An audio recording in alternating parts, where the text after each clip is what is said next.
Jérusalem. Paul avait décidé d'y retourner. Ni l'inquiétude de ses amis, ni les dangers qui le menaçaient ne l'avaient fait reculer. Accompagné de Trophime, il s'était dirigé vers le temple. Ah, le voici, l'individu qui prêche partout contre notre peuple. Tous avec moi, hein? Tu vas voir. Misérable. Et il ose introduire des Grecs païens dans le temple.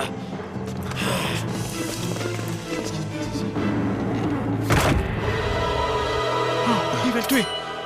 Non, pas ici. En dehors du temple. Oui. Qu'est-ce qui se passe ici? Et qui est cet homme? Oui, c'est vrai, on va bien le savoir. C'est un criminel. Oh, c'est un criminel. Un ennemi du peuple. Oui, un blasphémateur. Il faut le tuer. Il est dangereux, il est dangereux. Mais enfin, qu'a-t-il fait? Quel est son crime? Il est contre notre loi. Absolument. Je ne comprends rien à tout ce tapage. Garde, emmenez cet homme à la forteresse. Oui. Emmenez-le. À mort le criminel! À mort! Cette fois-ci encore, Paul échappa de justesse à la mort. Devant ses accusateurs, il en appela à la justice de César. Et après de longs mois d'attente, il partit pour Rome avec d'autres prisonniers pour y être jugé. Sous la garde du centurion Julius, il embarqua pour l'Italie. Par chance, il n'était pas seul. Ses amis, Luc, Timothée et Aristarque, étaient à ses côtés. Alors, capitaine, comment s'annonce la traversée? Oh, nous allons suivre la côte, tout ira bien. Nous serons poussés par les vents. Tout ira bien. Le voyage commença. Le bateau était poussé par les vents. Mais après quelques mois de navigation, le mauvais temps s'annonça. Les vents devinrent contraires. C'était la fin de l'équinoxe d'automne, on approchait de la Crète. Il n'était pas prudent de continuer le voyage. Capitaine, la navigation devient périlleuse. Il faut jeter l'ancre et passer l'hiver ici. Oh non, dans ce port, il n'y a pas de grange pour conserver ma cargaison de blé. Qu'allons-nous faire, alors? Eh bien, poussons jusqu'à Phénix. Phénix? Mais c'est de la folie! Nous n'arriverons jamais jusque-là sans grave dommage. Croyez-moi. Un bon petit vent du sud. Profitons-en, il va nous emmener gentiment à bon port. Bien, continue. Mais, alors que le bateau longe les côtes de la Crète, venant de l'île, un vent violent se déchaîne.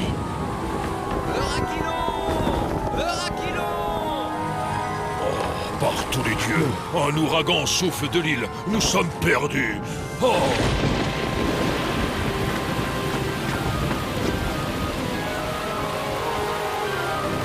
Attention à la voile!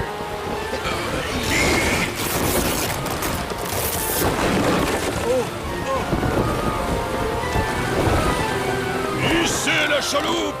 Attachez-la bien! Abaissez les voiles!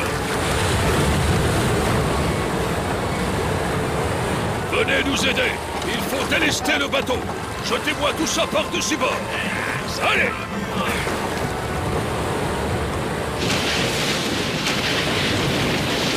La tempête redouble! Nous sommes perdus!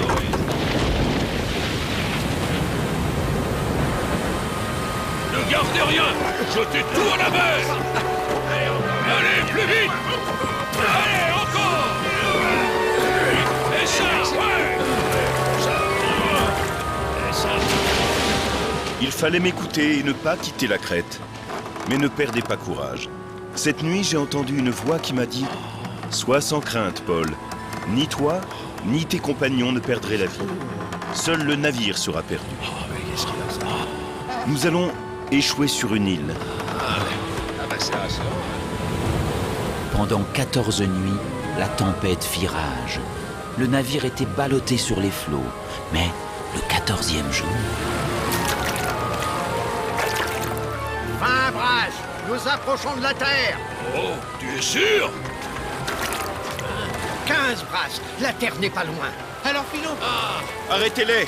S'ils ne restent pas sur le navire, nous ne pourrons pas être sauvés.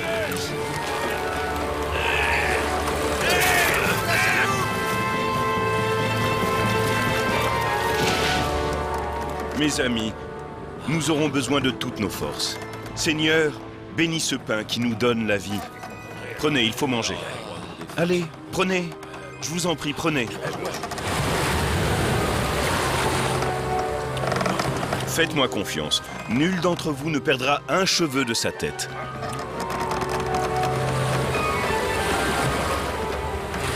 Terre! Gouvernez à l'arabe! Tenez le cap!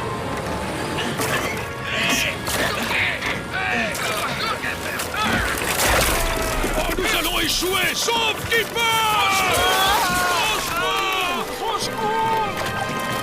Centurion, que faisons-nous des prisonniers? Il faut les tuer? Non, que tous se jettent à l'eau. Bonne chance, et sauf qui peut.